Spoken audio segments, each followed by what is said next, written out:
આપણે બનાવીશું અડદની દાળના દહીંવડા. તો દહીંવડા માટે આપણે અડદની દાળને 5-6 કલાક પલાળી રાખી હતી અને એના માટેનો આપણે મસાલો છે આ ધાણા અને મરી અને ઉપર ભભરાવા માટે ચાટ મસાલો, મરચું, મીઠું અને જીરું એ આપણે ઉપર ભભરાવાનું છે. તો આપણે પહેલાં હવે અડદની દાળને અધકચરી ગ્રાઇન્ડ કરીએ. અને મરચાં ક્રશ કરેલા છે એ બી આપણે અંદર લેતા જઈશું. હવે આપણે આને અધકચરું ક્રશ કરીશું. આપણે એકદમ ઝીણું નથી કરવાનું.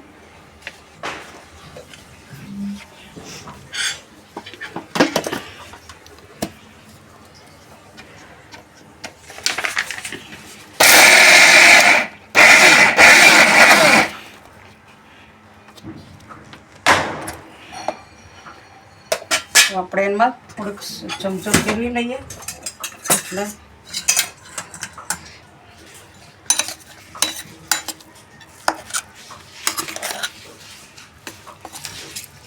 જે બાકી હોય એ ફરીથી થોડું ગ્રાઇન્ડ કરી શકાય.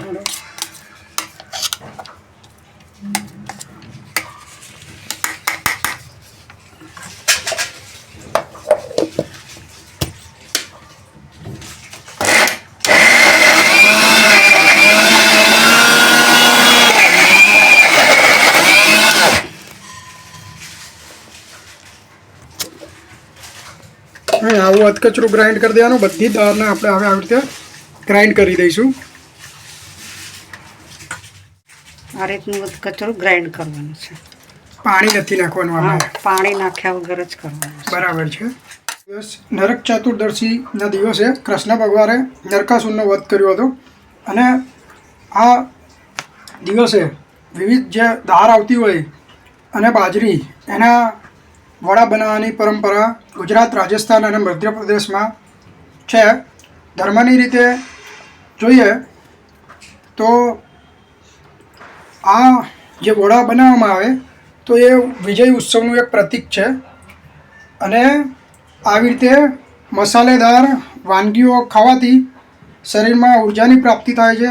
પિતૃઓ અને દેવતાઓ રાજી થાય છે. આયુર્વેદિક દ્રષ્ટિએ જોઈએ તો આ જે સમય છે તે દરમિયાનમાં ઋતુઓમાં પરિવર્તન આવતું હોય છે.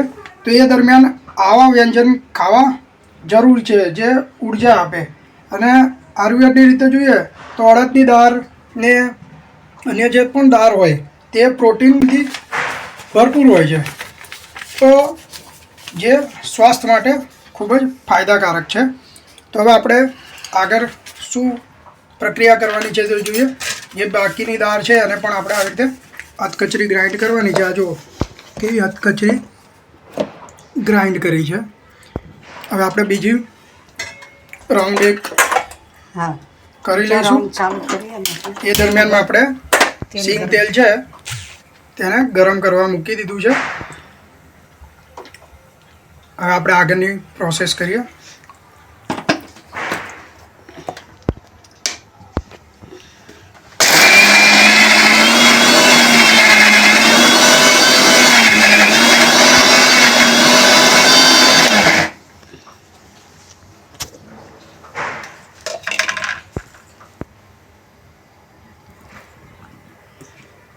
આમ જોઈ શકો છો દાળ કેવી સરસ અધકચરી ગ્રાઇન્ડ થઈ ગઈ છે.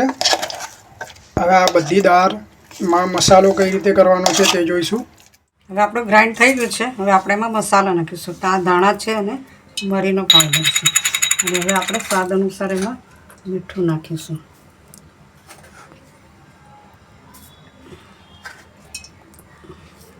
આપણે પહેલાં પાણી કેમ વધારે નહોતું નાખ્યું? પાણી વધારે નાખીએ તો એ એકદમ ઝીણું ગ્રાઇન્ડ થઈ જાય તો એની અંદર તેલ ભરાઈ જાય.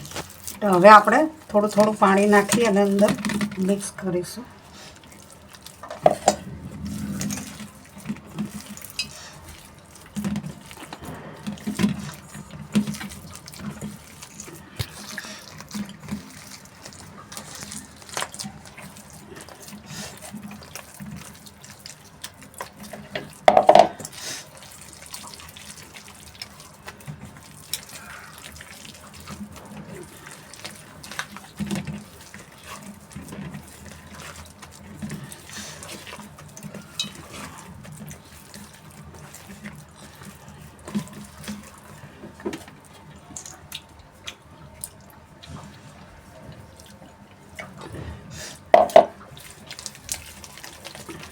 આને બહુ જ આપણે ફીણવાનું છે.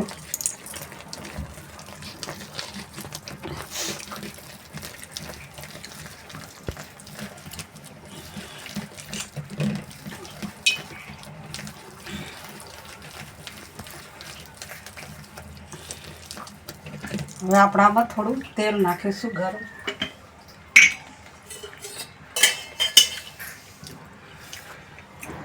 બરાબર, ગરમ તેલ એમાં ઉમેરવાનું છે. એવું કેમ કરવાનું? એટલે છીકણા ના લાગે ને વચ્ચેથી ચડી જાય, કાચા ના રહે. બંધારણ બરાબર બને ને લોટનું.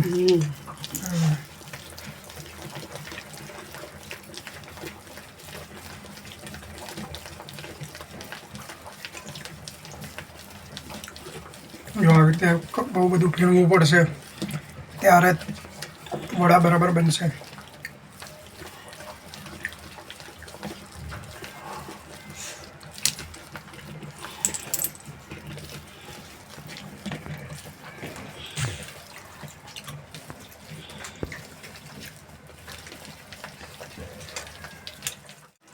હવે આપણે આ દાળવડા ઉતારીશું. તેલ ગરમ કરવા મૂકી દીધું છે. હવે આને બરોબર આપણે ફેટી દઈશું તો અંદરથી પોચા થાય.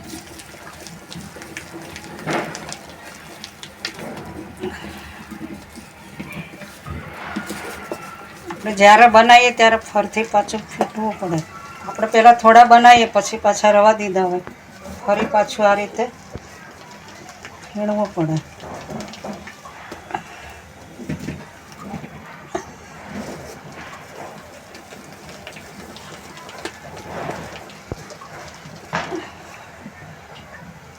હવે આપણે તેલ આવી ગયું છે.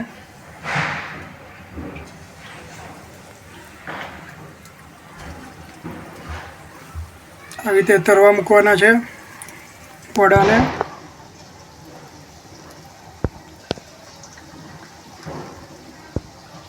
આપણે એકદમ ઝીણું ગ્રાઇન્ડ કરીને બનાવીએ એના કરતાં આવા કચરું ગ્રાઇન્ડ કરેલા દાળવડા બહુ સરસ લાગતા હોય છે.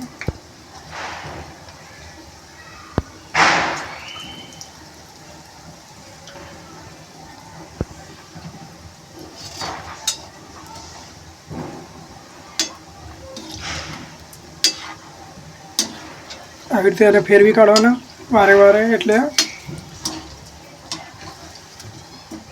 બધી બાજુથી બરાબર તરાય. કલર થોડો ચેન્જ થાય એટલે આપણે કાઢી લેવાના. આવી રીતે જો આવી રીતે તેલમાં બરાબર ડુબાડવાના, ગરમ તેલમાં ફેરવતા રહેવાનું કન્ટિન્યુ. મસ્ત તરાઈને તૈયાર થઈ જશે. હવે બરાબર છે.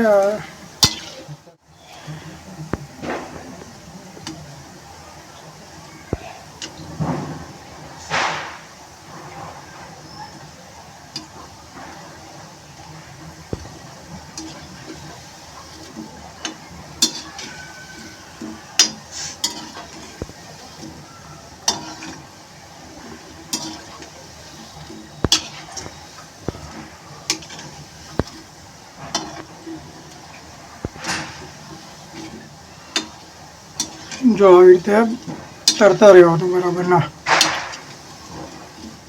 થોડો કલર ચેન્જ થયો છે, તૈયાર થઈ જાય એટલે આપણે બહાર કાઢી દઈશું.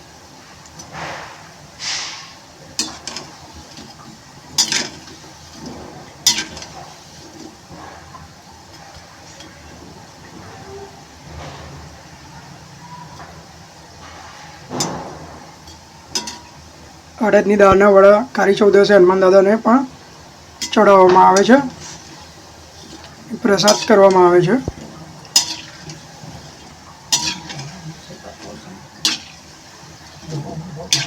આ રીતમાં આ દાળવડાને તેલમાં તળવામાં આવે અને એક કળીનું લસણ નાખી અને તલના તેલમાં તળવામાં આવે.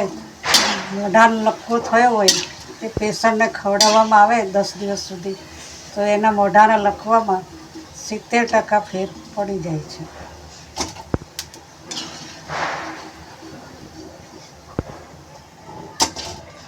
આવી રીતે આપણે તરાઈ જાય એટલે એક વાસણ હોય જારીવાળું એમાં કાઢી દઈશું એટલે વધારાનું તેલ નીતરી જાય. આપણા વડા તળી ગયા છે. હવે આપણે પાણીમાં હિંગ નાખવાની.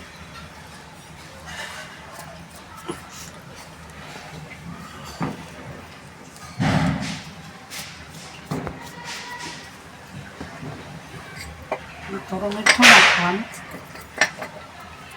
અને પાણી નાખી વઘાઈ કરવાનું.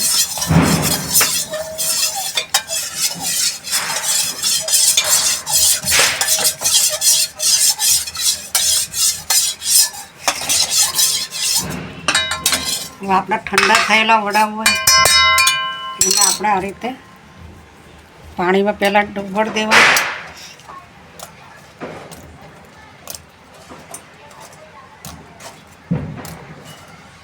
પાણીમાં ડુંગળ દેવાના. વધારે વાર રાખવા હોય તો બી રાખી શકાય. પછી આ રીતે આમ હાથેથી દબાઈ અને આમ પ્લેટમાં મૂકવાના.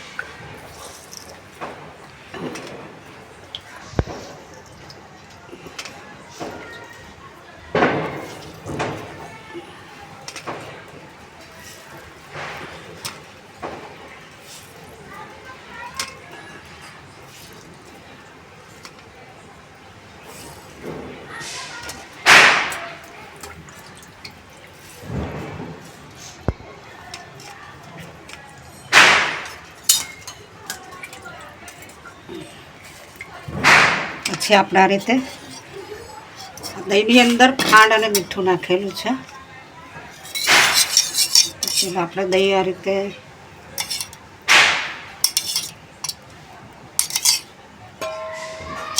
ઉપર દહીં નાખવાનું.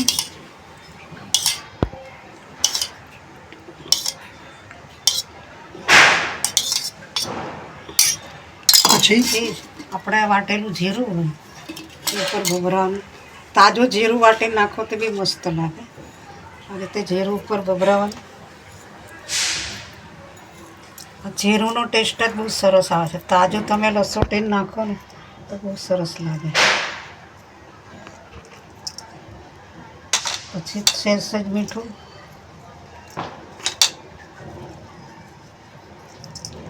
પછી મરચું,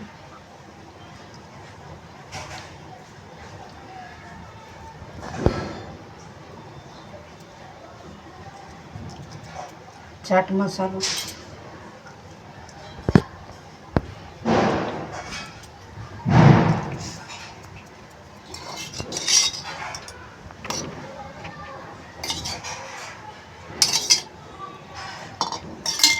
આપણા દહીં વડા તૈયાર છે.